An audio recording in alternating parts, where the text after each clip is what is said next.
January 2017. Antifa activists vandalized shops and set fire to a limousine as Donald Trump is inaugurated several blocks away. Several months later, they clash with far-right demonstrators at rallies in Charlottesville and Berkeley. These moments speak to a deep polarization in the United States under Trump's presidency.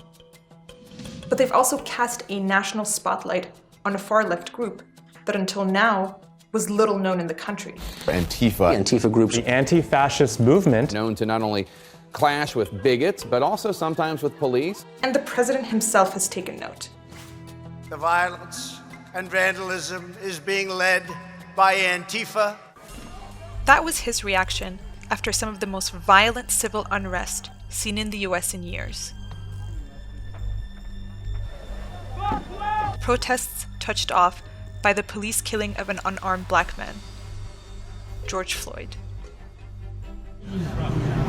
Please, I can't breathe. Trump has also vowed to designate Antifa a domestic terror group, despite little evidence of its role in the unrest. But that is not as straightforward as it sounds.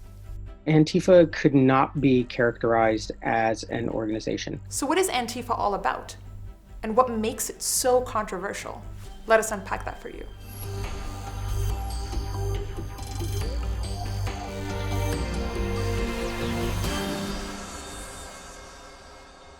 Antifa, which is short for anti-fascist, is not a unified organization, but a loose term used to describe far-left activists who oppose anyone they see as holding fascist views. I think of it more as an orientation of people who are opposed to the activities of the fascist movement. Fascist movement is defined as a movement that seeks to develop a society with strict hierarchy based on social and biological characteristics that's imposed through violence.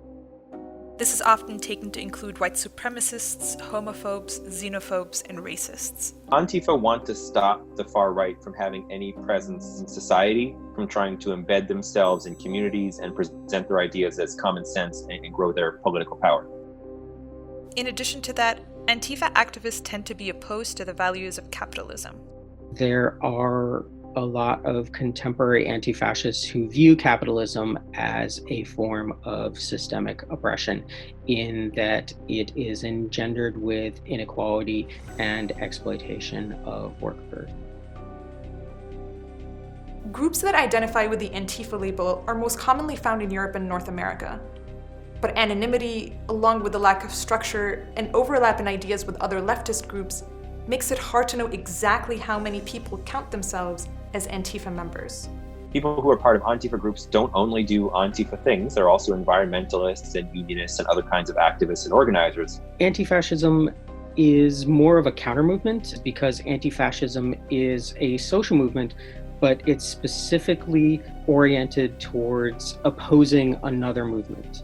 To understand why Antifa is more of a counter movement, it's important to look at its history.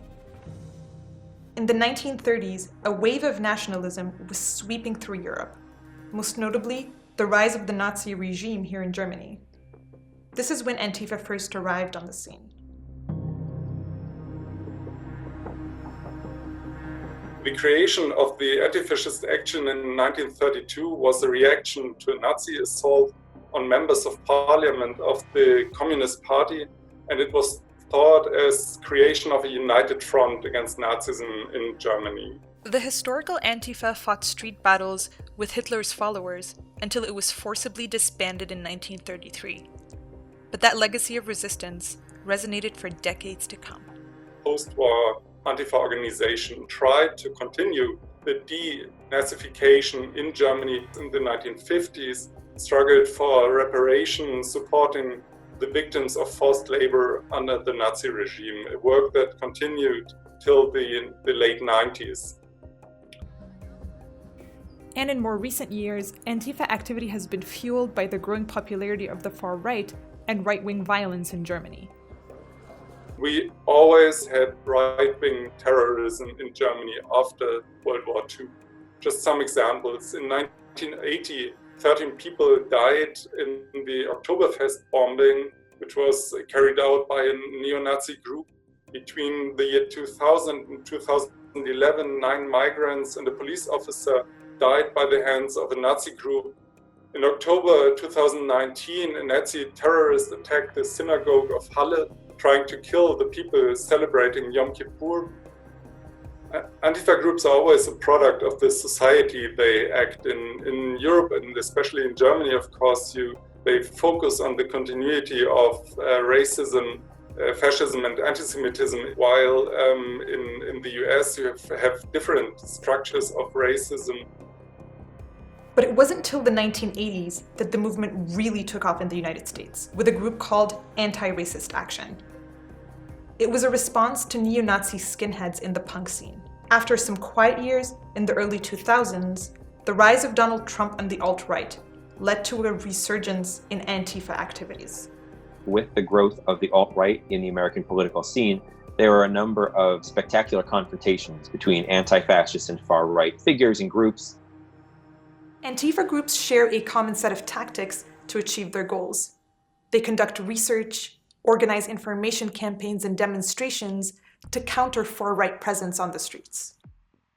But they also resort to controversial and divisive tactics, such as doxing. This means identifying and publishing personal details about supporters of the far-right, people who've attended white supremacist rallies, or engaged in other activities that Antifa backers see as fascist. It was very successful, particularly after the protests in Charlottesville in 2017, when a lot of the Nazis came home to their communities to find that their identities had been outed by anti-fascists and that they didn't have, that their anonymity was gone, that their horrible views were exposed to the light of day. It's about leveraging public shaming because there is still a social stigma associated with being an open bigot.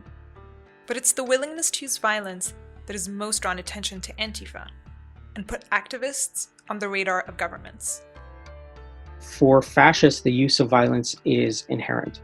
Anti-fascists therefore argue that you cannot oppose a movement that believes in violence in and of itself through nonviolence because you're simply offering yourself up as a sacrifice to their force. Germany's Internal Intelligence Agency notes that some Antifa members' militant actions, aimed at political opponents such as alleged Nazis, can often result in considerable damage to property, but also sometimes to individuals.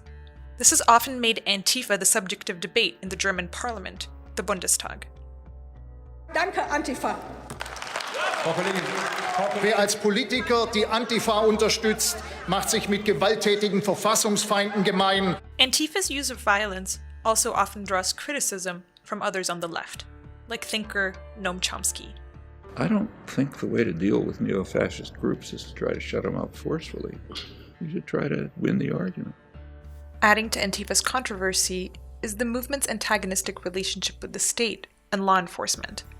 Its members simply do not have the confidence that the police are able or willing to counter what they consider to be fascism. Recently, a lot of scandals became public when several networks of neo-Nazis in the police forces and the military were discovered.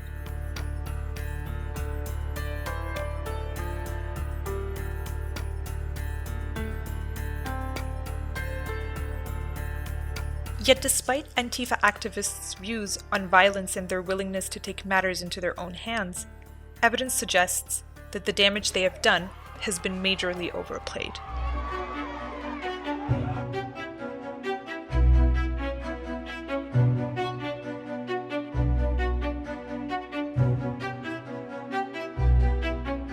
We have a context where, centuries of white supremacy have boiled up in the police murder of George Floyd, and thousands and thousands of people are out in the streets protesting, some of them seemingly so frustrated with the inability of the system to reform itself that they have, burned police cars, burned police stations, and so forth. And so there's very clearly a connection between the grievance of the murder of George Floyd and this outpouring of rage and destruction, which is a damning indictment of the American carceral system, police system. But rather than addressing that, rather than having that really difficult conversation. Trump wants us to blame all of the destruction on this sort of shadowy, nefarious boogeyman of the Antifa.